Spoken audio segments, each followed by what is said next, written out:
Hey guys, it's Justin. Welcome back to my YouTube channel. I realized that I did a video almost a year ago about Epcot. Not the Epcot that you know today with the golf ball, but the Epcot at Disney that was originally planned to be there before Walt Disney passed away. Now, I made a video, a part one of this series. You can go back and find it. And I was like, oh, the rest will be out pretty soon. It's almost a year, so if that tells you anything. I really enjoyed filming that series, or like filming the first episode of it, and I wanted to continue the series because I went back and looked, and I realized that I hadn't done it in so long. So today I'm going to be doing a part two, which is the details about Epcot. But first I'm going to give it a little bit of a brief thing because I'm wearing a Taco Bell shirt. So I'm going to give sort of a little bit of a briefing of what Epcot is, because if you hear noises, this is my dad, but anyways, so I'm going to do a briefing of what Epcot is. So if you already know what this Epcot is, then you can skip to this timestamp here. I'll put it right here. I'm going to just go ahead and give a quick briefing. So Epcot stands for Experimental Prototype Community or City of Tomorrow.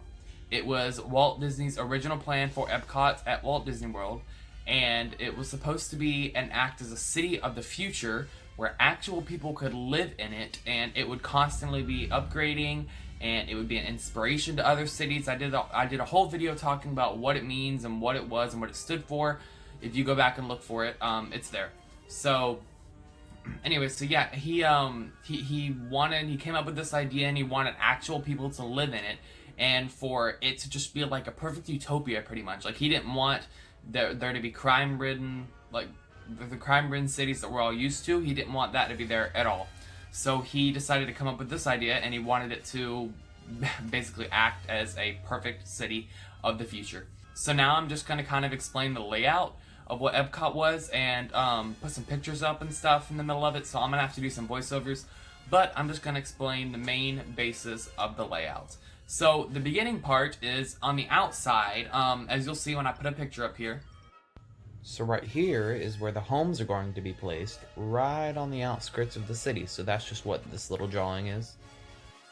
There was going to be homes on the outside of it. So it was like a giant circle with spokes on a wheel, like poking out pretty much. And on the outside of the city, there were homes. Or there was going to be homes. I keep saying there were as if that already happened, but there was not. So there were supposed to be homes and stuff where actual people could live and go to school and work and everything. The work buildings and offices would be further into the city, but the homes and schools were mainly supposed to be on the outskirts of it. So if you can see in the picture, I'll outline it and circle it and everything, but that is where the resident areas were going to be. But further in the city, there would be like hotels and stuff sometimes, and shops and everything. So it would have everything that a regular city would have. It would just be all futuristic, pretty much. So yes, there were supposed to be homes on the outside of the city where people could live, and more people would keep coming in and seeing like advertisements for it and getting inspired and taking stuff from Epcot and building it in their cities that they're wanting to put elsewhere in the world. So that was his pretty much main idea for it, and there would be homes on the outside. I keep saying that, but yeah, you get the picture. So anyways, there would also, like I said, be hotels and stores. Now in the middle of the city, there is a profuse hotel that is like, I don't remember how high it was supposed to be. Obviously it was never built, so I don't know if that was even decided yet. But yeah, there was a ginormous hotel that I guess people that were just visiting could stay at, because this wasn't just for people to live there. They could come and vacation there if they wanted. So there was a giant hotel in the middle of the city. You can see that there was going to be a very large hotel in the middle of the city with other smaller ones surrounding it. And the domes, I'm pretty sure, was going to be a shopping plaza, but once again, some of this stuff was never decided on. And you can see that in the picture there. It's pretty grand, honestly. I'd love to stay there if it were a thing, which sadly it was not. I will be mentioning that a little bit off topic, but I'll be mentioning that in my next video, part 3, which is the final part of this, as to why this was canceled and like why it just never saw the light of day after Walt Disney passed away. That kind of rhymed. But anyway, so yeah, there was a giant hotel and condo, and there were other apartment complexes all around the property for people to stay and visit if they wanted to. Just like any other Disney park, like hotel, there would be like apartments or hotels, this and that, just everywhere. So another thing, I want to touch on some of the concept art for this, because if you look at it, it's pretty cool. Like it really is pretty cool. There's supposed to be rides in the actual theme park, right? There was supposed to be rides in the actual like land, and there would basically be, it's kind of like a land with like carnivals inside of it. So it's a place where people can live, but it's also got rides in there, and you can see in the video that I'll probably put up. In the top left corner over here, you can see that there was some sort of weird, like, circular Ferris wheel thing going on, but there was some pretty cool ride concepts. There were actual pictures or videos of, like, miniature models of different rides built that we never got to see, that never even got added to Epcot after he died. So that's pretty sad. I would have loved to ride some of those. That would have looked pretty cool. But yeah, so there were also monorail systems that would take you in and out of this city. So there were supposed to be, I believe it was 3 different levels. The top level, which was where cars and stuff would go.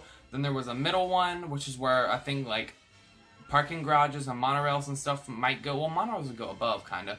But like other vehicles, and then the bottom one was where shipping and stuff came in. So you're basically, if you were on the top level, you were walking above 2 other levels. Kind of like Magic Kingdom, how there's tunnels and utilidors to get down there.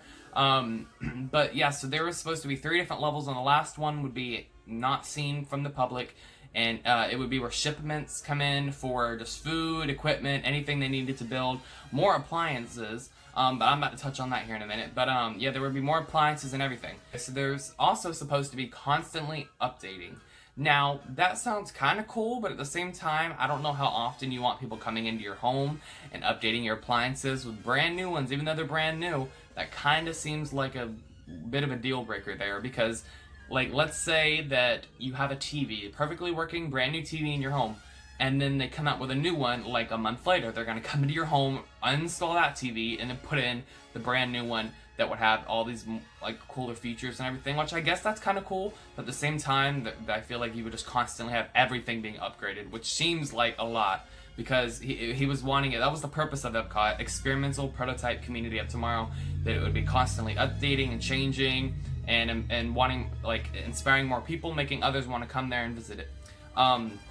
Anyways, and so he also said that in the shops and everything, there was one area that was supposed to be like enclosed, where he could control the climate, the weather, and all that, and you wouldn't have to worry about being hot or humidity or anything.